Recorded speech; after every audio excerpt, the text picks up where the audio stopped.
देखो, पीढ़ी दर पीढ़ी जो गुलामी आ रही है, जो अंधविश्वास पाखंड देश के अंदर चल रहा है, इस पाखंड अंधविश्वास को दूर करने के लिए एक तरफ तो हम सेमिनार कर रहे हैं, जगा रहे हैं, दूसरे बिल्कुल सही कह रहे हैं आप, दूसरी तरफ रोड के अंदर हमारे भाई बहन कांवड़ की तैयारी में लगे हुए हैं। और जिन लोगों से हम लड़ना चाहते हैं, उनके बच्चे नीट की तैयारी कर रहे हैं। 17 तारीख को एग्जाम नीट का हुआ, अपने रिजल्ट के इंतजार में है कि किसको एम्स मिलेगा, किसको मौलाना मिलेगा। और हमारे भाई कह रहे कितने किलोमीटर पैदल चलेंगे कांवड़ लेकर के, पानी लेके। मैं डॉक्टर आर.एस. यादव और मैं भारतीय बहिष्कृत समाज का राष्ट्रीय अध्यक्ष हूँ और पैगाम WTP से जुड़ा हूँ। और पूरे देश के अंदर हम लोग सेमिनार के माध्यम से इस तरीके से दिल्ली के कॉन्स्टिट्यूशन क्लब के अंदर एक सेमिनार आयोजित किया जा रहा है। यहाँ पे बहुसंख्यक समाज, SC ST OBC माइनॉरिटी समाज के बुद्धिजीवी, डॉक्टर, इंजीनियर, एडवोकेट, प्रोफेसर, तमाम हर तबके के लोग यहाँ पे आए हुए हैं। और हमारी ये मांग है, हम सब ये चाहते हैं कि देश के अंदर जो हमारे साथ हमें हाशिए पे रखने का जो सरकार काम कर रही है, ऐसा ना करें।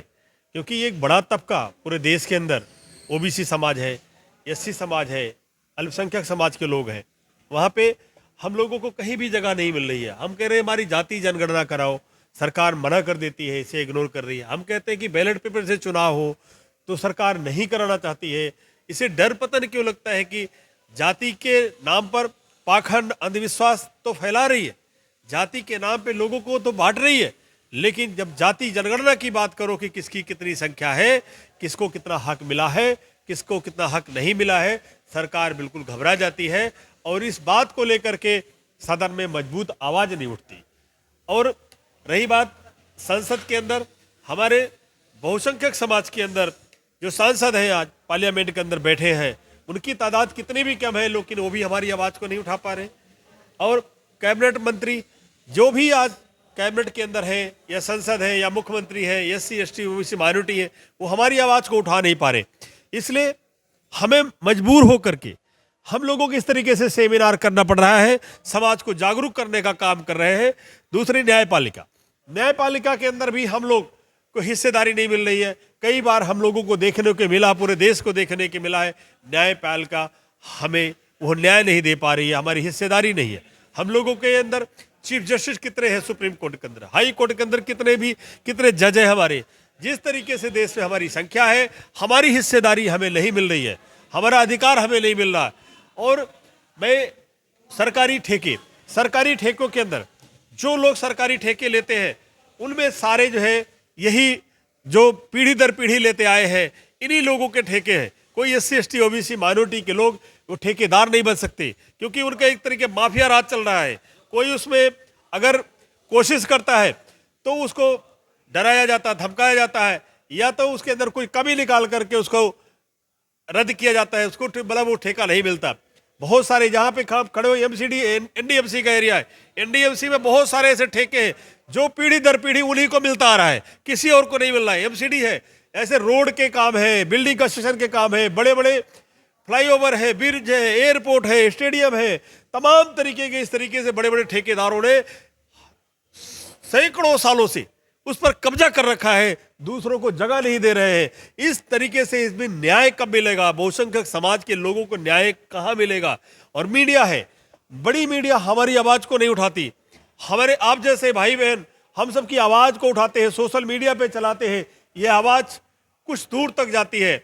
और लेकिन बड़े चैनल जो TV चैनल है, वो हमारी आवाज को नहीं उठाते हैं।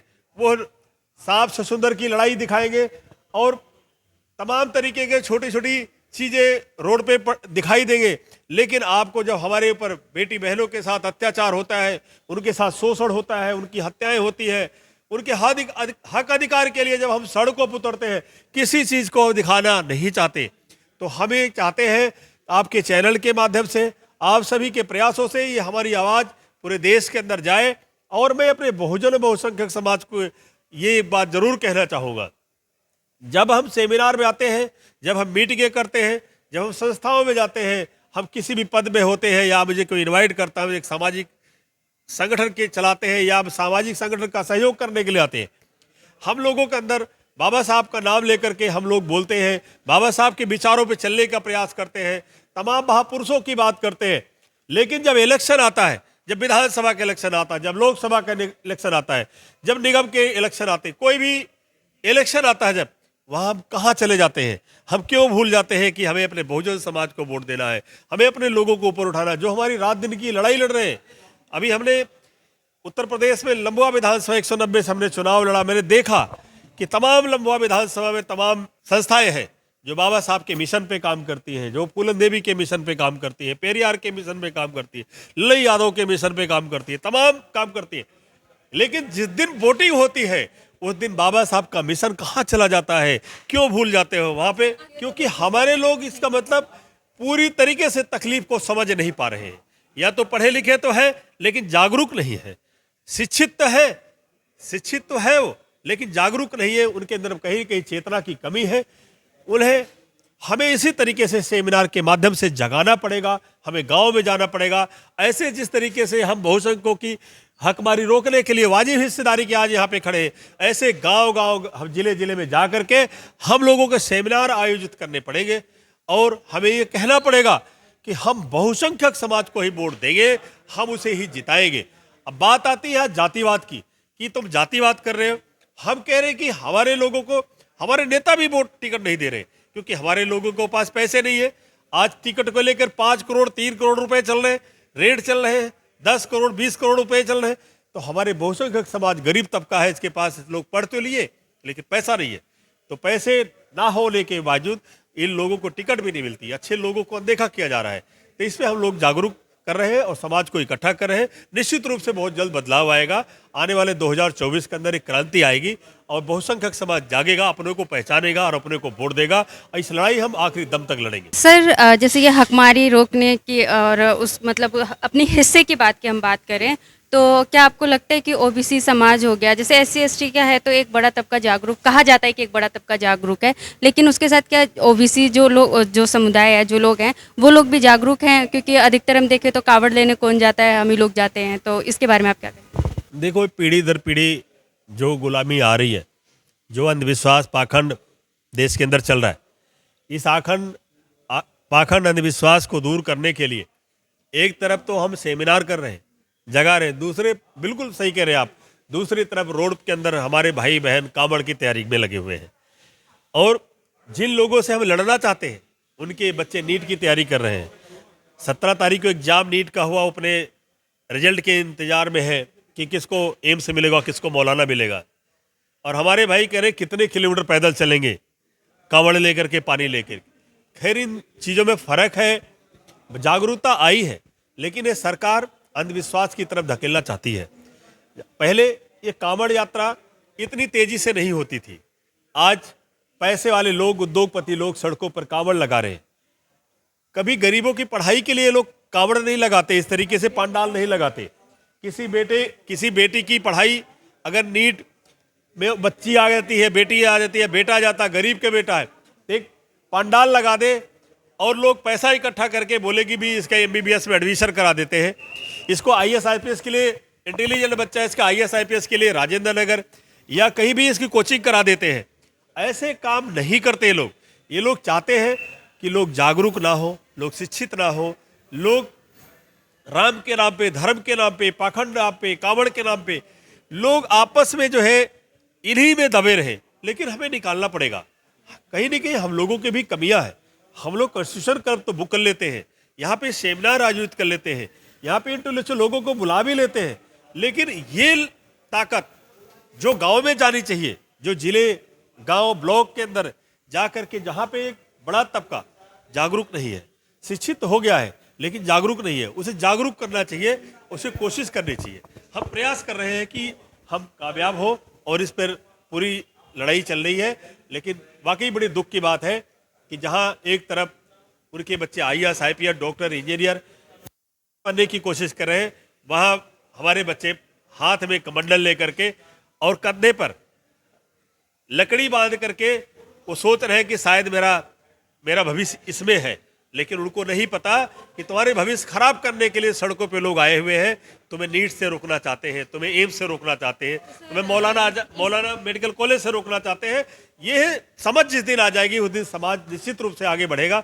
जब तक नहीं आएगी हम कोई लड़ाई नहीं लड़ पाएंगे। शिक्षा एक बहुत बड़ा साधन है हमारे साथ। मैं अंत में ये जानना चाहती हूँ कि आपने बताया कि आप एक संगठन से भी जुड़े हुए हैं जो कार्य कर रहे हैं, तो क्या वो लोगों के बीच में जाता है इस तरीके की चीज़ें समझाने, बिल्कुल। गाँव देहात में बुजुर्ग बस्तियों बिल्कुल, हमने बहुत सारी लड़ाइयाँ लड़ी है, हमने कई बार संसद का घेराव किया है, हमने बहुत सारी बेटियों के लिए जो है जहाँ पे रेप और हत्याएं हुई है, जहाँ पे भाइयों की हत्याएं हुई है, हमने बहुत सारी लड़ाइयाँ लड़ी है। जंतर मंतर से लेकर के पार्लियामेंट का घेराव हुआ, चाहे वो औरैया हो, चाहे वो झांसी हो, तमाम जगहों पर जा कर के मध्य प्रदेश के अंदर होशंगाबाद रेलवे स्टेशन पर, मतलब तमाम ऐसे मुद्दे हैं जहाँ पे बेटियों को बेचा गया, बेटियों के साथ रेप हुआ, भाइयों के साथ हत्या हुई, जहाँ पर अत्याचार हुआ, हमने उस लड़ाई में लड़ा है। अभी हम विधानसभा इलेक्शन के अंदर प्रयागराज के अंदर वहाँ पे 5 दलितों की हत्या हुई, वहाँ पे हमने विधानसभा को छोड़कर दूसरे डिस्ट्रिक्ट में जाकर लड़ाइयाँ लड़ी, आवाज़ उठाई। जो मेरी ताकत है, हम पूरे तरीके से लगे हुए हैं और पूरा संगठन काम कर रहा है और पैगाम पूरी तरीके से एक बड़े अच्छे तरीके से काम कर रहा है, ग्रास रूट पे जाकर के घर घर जाके काम कर रहा है और WTP उन सबको जोड़ करके ला करके इस तरीके से जागरूक कर रहा है। और इनके साथ जुड़ी हुई सभी संस्थाओं को मैं धन्यवाद करना चाहता हूँ, जो लोग अपना समय निकाल करके आ रहे हैं, जो अपना ड्यूटी छोड़ रहे हैं, अपने बिजनेस छोड़ रहे हैं, मैं सभी का धन्यवाद करता हूँ। लेकिन हम लोगों को जागरूक होना पड़ेगा, हम लोग एक होना पड़ेगा, हमारी जाति खत्म होनी चाहिए। हमें आजकल जाति का दम्भ ज़्यादा है कि हम यादव जी हैं, हम बड़े हैं, हम वर्मा जी हैं, हम बड़े हैं, हम पासी समाज से हम बड़े हैं। कहने का मतलब हम बड़े नहीं हैं, जबकि हम बटे हुए हैं। हमें एक होना चाहिए, सभी हम भाई हैं, बहन हैं, हमें एक दूसरे से रोटी और बेटी का भी रिश्ता करना चाहिए, एक दूसरे के साथ वोटिंग भी करनी चाहिए। जब वोटिंग का टाइम आता, जहाँ राजा बनने की बात है, तो हम लड़ पड़ते हैं।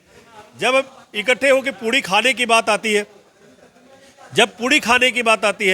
जब हम एक साथ रोटी खाने की बात आती है, पूड़ी खाने की बात आती है, चाय पीने की बात आती है, हम एक हो जाते हैं। लेकिन जब वोटिंग का टाइम आता है, जब राजा बनाने की बात आती है, तो हम वहाँ बट जाते हैं। तो ये इनकी साजिश है, इनमें साजिश कामयाब हो रही है। हम लोग इसीलिए फेल हो रहे हैं, हमारे नेता भी फेल हो रहे हैं। हम लोग एकजुट होना चाहिए। धन्यवाद। बहुत बहुत शुक्रिया।